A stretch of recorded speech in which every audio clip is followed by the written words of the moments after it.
dia. Estamos começando aqui outra aula, né? Vamos falar, no caso a gente vai fazer os exercícios que eu já passei, conversando sobre eles e discutindo, né? Os exercícios aqui do capítulo 4, tá bom? Vamos dar aí o segmento. Olha só. Primeiro, eu nem costumo falar isso em sala, né? Mas olha só. Vamos fazer esses três aqui, a gente vai tentar fazer todos os exercícios, tá bom? Até os que estão pequenininho no canto, a gente vai discutindo todos eles. Olha só. Questão A aqui, ó. Cite os elementos que caracterizam o espaço rural e o espaço urbano na paisagem retratada na fotografia. A paisagem é toda essa, né? Então, como espaço rural, nós temos a lagoa aqui, que provavelmente é um rio, ó, tá vendo? Nós temos uma plantação, nós temos aqui o verde, né? As matas, tá? O resto do rio saindo aqui. E do outro lado, na outra página, como espaço urbano, nós temos aqui a cidade, tá? O espaço urbano e o espaço rural do município de Campos Novos Paulista. Em 2017 ele era assim, né? Uma cidade bem pequena, tá? Próximo aqui, ó, em sua opinião, por que o campo e a cidade estão interligados e estabelecem relações de interdependência? A gente já estudou sobre isso, né?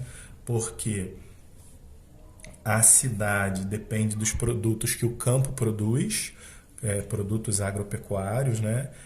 Carne, determinadas outras coisas dos animais, ovos, pele, ossos, né? Enfim, tudo que deriva do animal e do campo também. Então tem frutos, verduras e tudo mais, tá?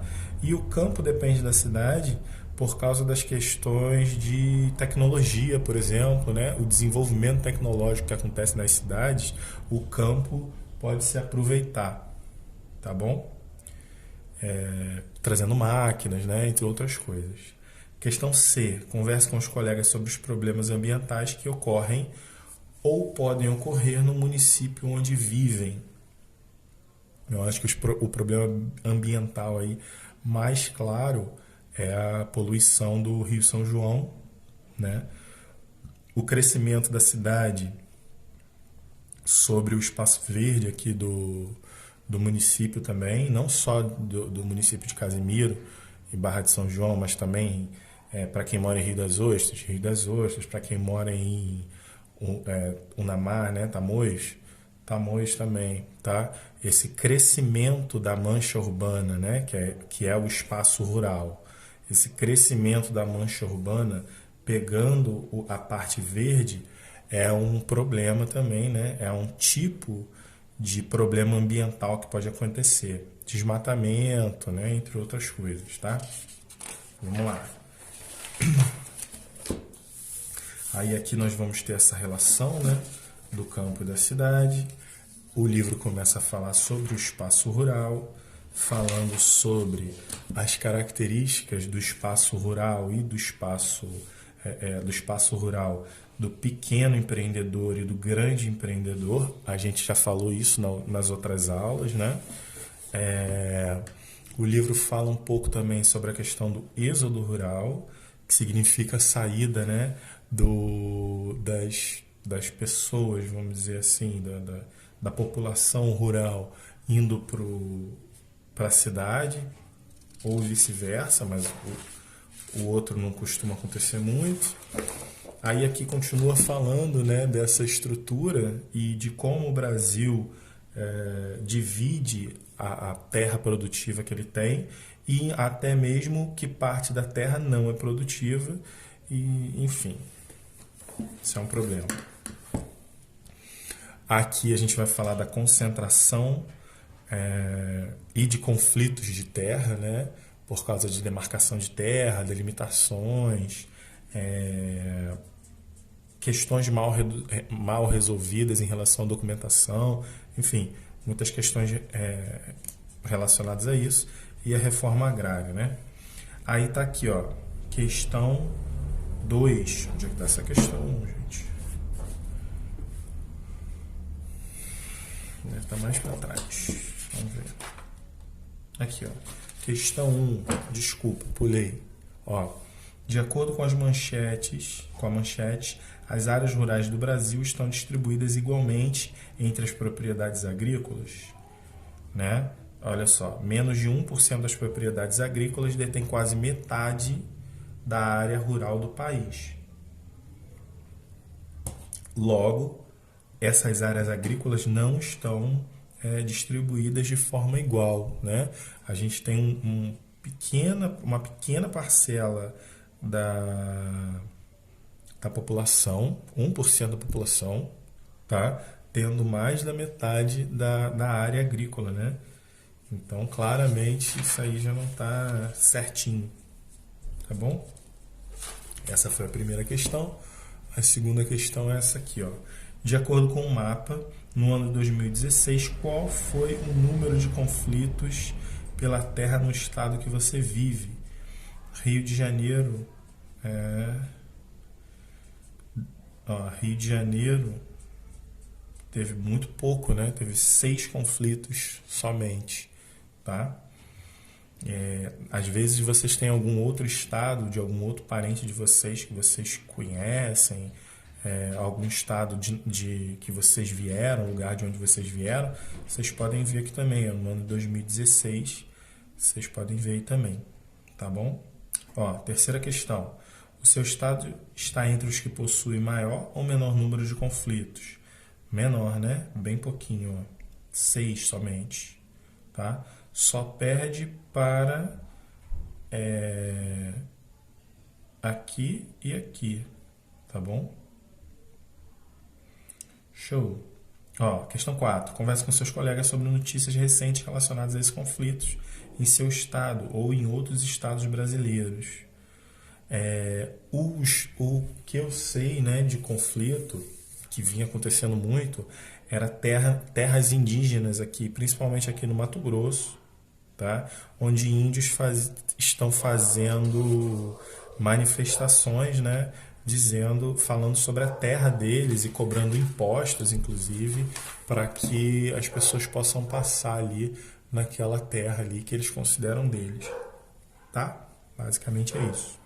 Pelo menos o que eu sei. Às vezes vocês podem ter outras noções aí.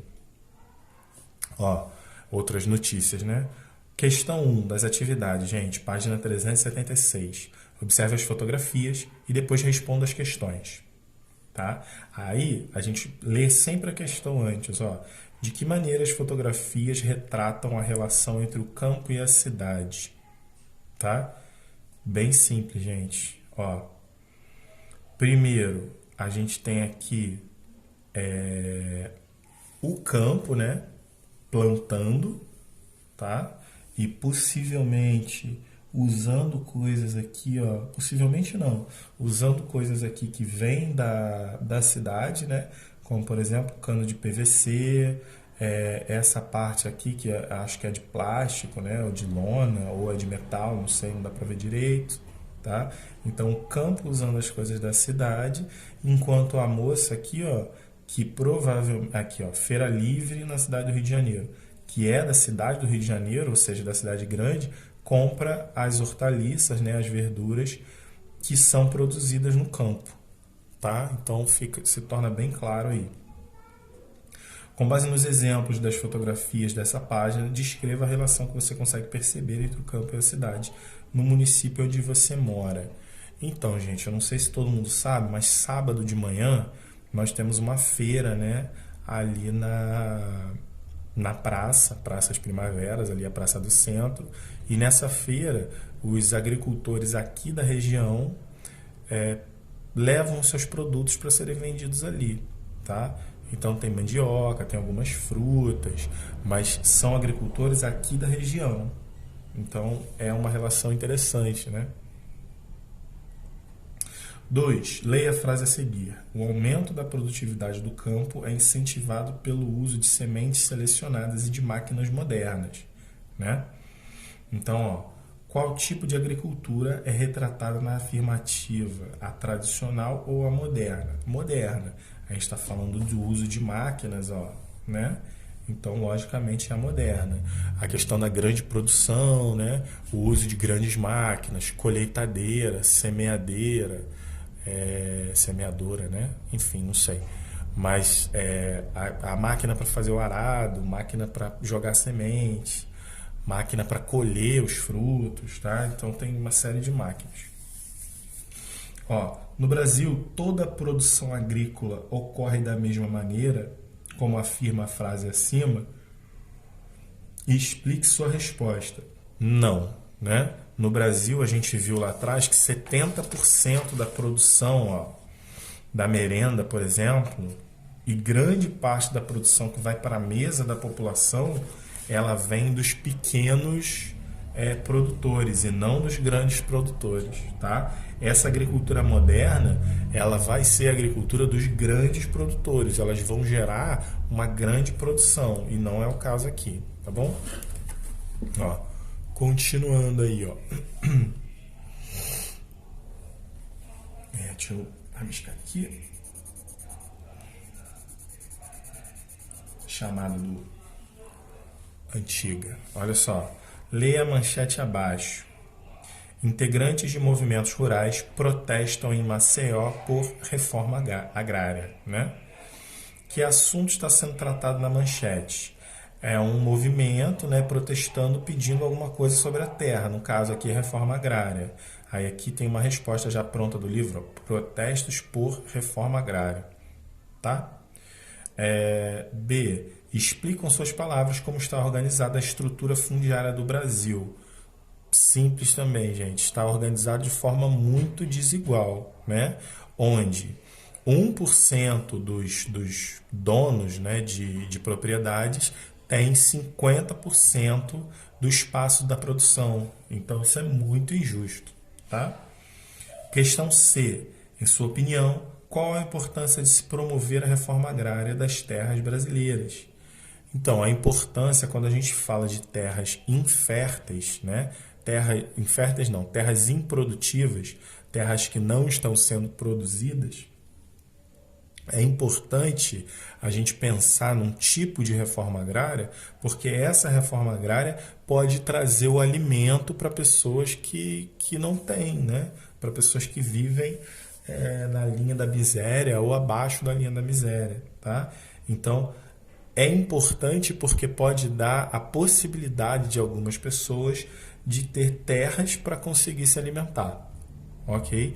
O que é injusto, porque existe muita gente, né? Muita gente não, mas esse 1% dessa população brasileira tem terras improdutivas, que não se produz nada lá, só tem para dizer que tem, entendeu? Então, existe muita gente que gostaria de estar plantando, queria estar plantando e criando os seus animais para comer, né? E não podem fazer isso por causa desse tipo de gente que tem terras improdutivas e que não tem nenhum tipo de desenvolvimento sustentável nessa terra, né? Ok? Então, olha só. D. Né? Pesquise em jornais, revistas ou em internet notícias sobre a estrutura fundiária do Brasil e anote as principais informações no espaço abaixo. Então, não estou com nenhum jornal nem revista aqui, mas a gente estudou, a gente viu a injustiça que é, né? Nós temos, por exemplo, políticos do Mato Grosso, políticos de Minas Gerais, que têm grandes espaços de terras improdutivas e não aprovam de jeito nenhum uma lei que estimule algum tipo de reforma agrária. O que significa reforma agrária, gente? Também já vimos aqui, né? A reforma agrária seria uma opção de você dar terras que não têm produção, terras que não estão sendo utilizadas, para pessoas que quisessem utilizar essa terra para o próprio sustento, para comer, para viver de um modo geral, tá? Plantar, ter um comércio, né? Um pequeno comércio de coisas do campo, tá bom? Isso aí é o que a gente pode entender como reforma agrária. Continuando. Então, aí aqui a gente começa a falar sobre os problemas ambientais, ok? Falou sobre vários problemas e aqui, ó, tem duas questões aqui, né, bem pequenininhas, ó. Em sua opinião, por que devemos dar preferências aos produtos naturais em nossa alimentação? Acho que eu já respondi essas questões aqui. Os produtos naturais não têm agrotóxicos e por não terem agrotóxicos fazem melhor para a nossa saúde, né? Não, na verdade, não fazem mal para a nossa saúde, que a química dos agrotóxicos faz muito. Segunda questão aqui, ó, de que maneira os alimentos orgânicos podem nos auxiliar a cuidar de nossa saúde? Converse com os colegas. No caso, eles vão auxiliar dando os nutrientes que a gente precisa e não contribuindo para a ingestão de agrotóxicos, né? Isso é fundamental, tá? Uma pergunta leva a outra, né? Vamos dizer assim. Ó, essa aqui, ó, bem simples também, gente, ó. Observe as fotografias a seguir e assinale o principal problema ambiental enfrentado em cada uma delas, tá? Aqui, o principal problema ambiental seria a contaminação dos produtos, né, dos alimentos que a gente vai consumir e a contaminação do solo e das águas, tá? E aqui seria a vossoroca, né, conhecido como vossoroca, que é a remoção dessas camadas do solo vai gerando uma queda, né, nessas paredes aqui do solo, tá? E isso vai se tornando impossível de se plantar outras árvores, ter um outro tipo de relação com a floresta e com o campo aqui, tá? Desse ponto em diante, a gente começa a falar sobre o espaço urbano, né? Fala sobre o crescimento do espaço urbano, fala sobre a industrialização no Brasil, fala também sobre a infraestrutura que a urbanização tem que gerar, né?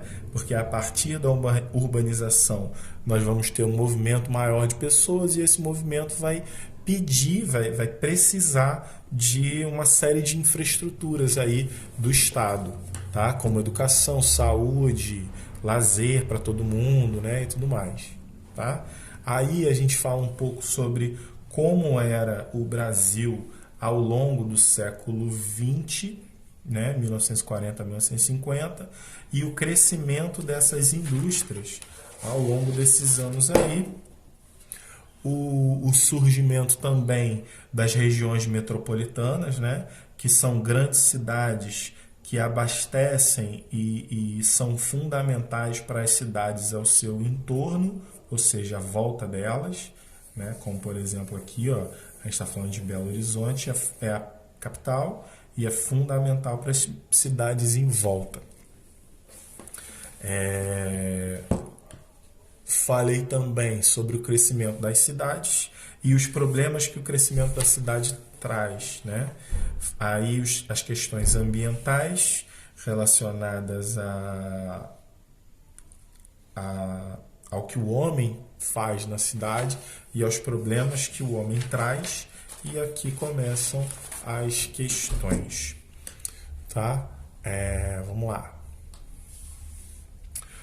Tá, aí a gente tem um gráfico aqui, ó, observe os gráficos abaixo. O Brasil, população rural e urbana, de 1950 a 2015, né? 65 anos aí. Em 1950 nós tínhamos uma população rural muito maior do que a população urbana e foi apresentando uma diminuição aí até chegar ao que a gente tem em 2015. Isso aqui deve ser menor ainda.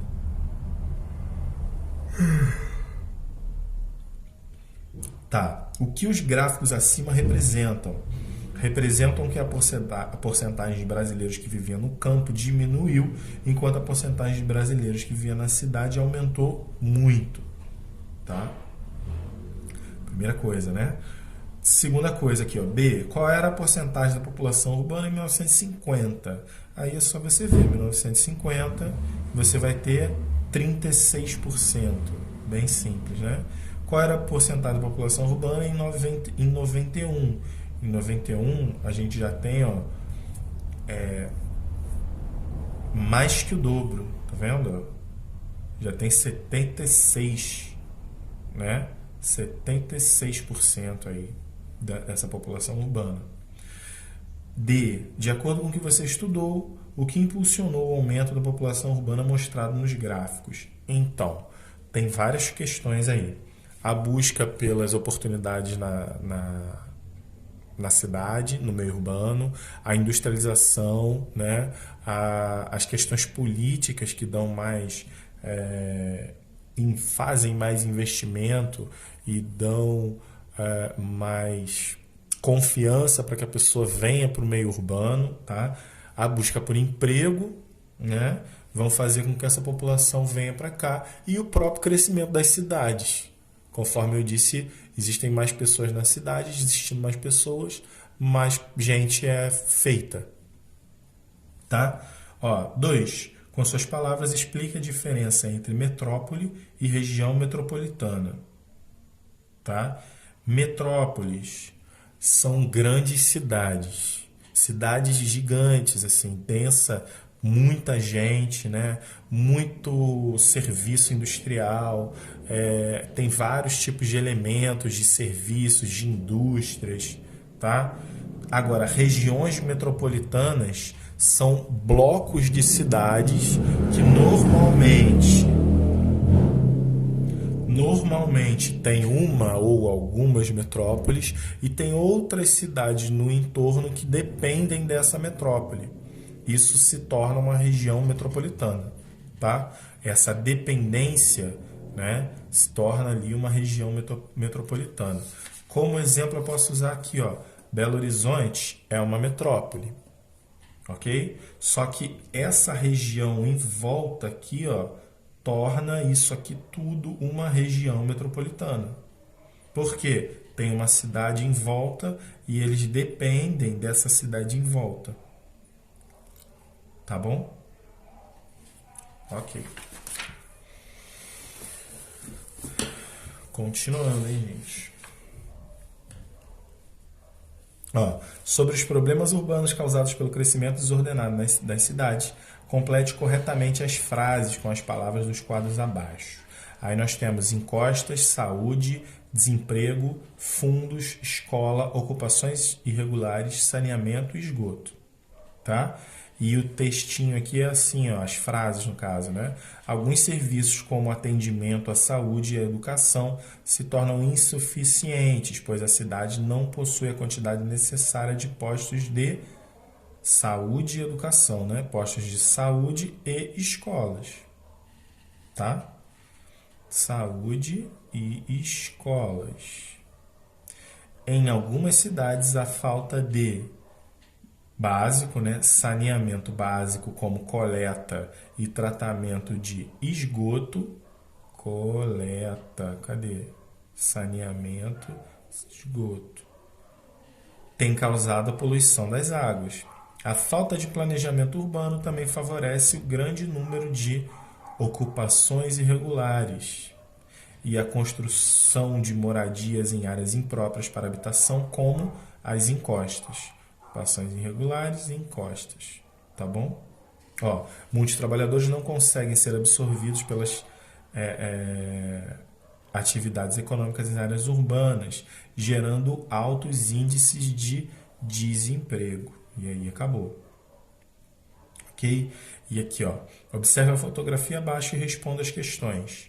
Que problema ambiental urbano pode ser observado na fotografia?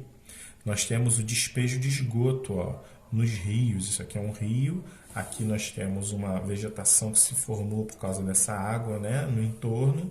E é isso. Isso nós temos nessa beira-rio nossa aqui também, tá, gente? Isso é um problema muito sério. Que outros problemas ambientais podem ser observados nas áreas urbanas do município onde você mora? Então, um dos problemas é o desgaste aí despejo do esgoto na beira-rio, né? A destruição e ocupação do mangue, a poluição, né? Deixa eu ver. Uma questão que foi resolvida agora, né? Está sendo resolvida, a questão da construção dos quiosques. ali na vegetação próxima ao mar também é proibido, não podem ter quiosques ali, tá? Então é isso, a gente tem algumas questões aí, né? E agora a última página que eu passei, que é o seguinte, ó. Nesse capítulo estudamos o campo e as cidades. Estudamos que o campo e a cidade são espaços que possuem características muito específicas, mas com atividades que se interligam constantemente. Complete as frases e relembre. O campo e a cidade são espaços interdependentes ou que não dependem um do outro, né? Ou seja, as atividades feitas no campo que dependem um do outro, dependem de outras atividades feitas nas cidades e vice-versa. Aí aqui nós temos, ó, isolados e interdependentes, então são dependentes, né? Ó, mesmo aqui, ó, conflitos ou acordos. A estrutura fundiária desigual do Brasil gera desigualdade, vai gerar conflitos, né? Gera diversos conflitos pela terra e também reivindicações para a realização de uma reforma agrária no país. É isso, tá? Ó, algumas atividades econômicas desenvolvidas no campo podem acarretar uma série de problemas ambientais, como a contaminação do solo por agrotóxicos e o desmatamento para a abertura de novas áreas de cultivo. Na cidade nós também temos problemas ambientais? Sim, só que os problemas da cidade são diferentes, tá? Ó, não são esses aqui são problemas do campo. Como a gente tem que completar para dar sentido ao que está aqui, a resposta é campo. O processo de industrialização intensificou o crescimento das cidades e o surgimento de novas cidades. A indústria surge num lugar e normalmente vai surgindo uma cidade ali periférica, né? Tá bom? Ó, as regiões metropolitanas foram criadas para auxiliar o planejamento e administração pública das metrópoles e seus municípios vizinhos. Metropolitanas. Ok? Ó, auxiliar, né, a administração pública das metrópoles, então é metropolitana, regiões metropolitanas, tá? O crescimento desordenado das cidades acarreta uma série de problemas urbanos. Aí sim, ó, aqui a gente falou do problema do campo, aqui a gente vai falar do problema das cidades, né? Aí tem uma série de coisas, moradia em lugar impróprio, problema com saneamento básico, educação e saúde, falta de serviços e mais coisas, né? Trânsito, né? Jogar muito CO2, que é o gás carbônico que sai do carro na atmosfera, isso também pode ser problema do crescimento das cidades. O crescimento das cidades, né, das cidades vem causando uma série de problemas ambientais urbanos, como a poluição do curso de água, emissão de gases poluentes, produção de resíduos sólidos e ocorrência de enchentes. Tá? Então a palavra é crescimento, ok? É isso aí, gente. Eu corrigi, espero que vocês tenham acertado e aproveitado aí. Eu vi alguns, não pude ver todos, mas eu tô vendo aí com calma, tá? E a gente vai entrando em contato e eu vou dando a resposta aí para vocês sobre essas questões e as outras que eu vou passar, tá bom? Não sei como é que vai ser essa questão dessa aula semana que vem, mas a escola certamente vai entrar em contato com vocês para dar continuidade ou para mudar uma coisa ou outra. Tá ok? Valeu, gente. Tchau, tchau. Um abraço.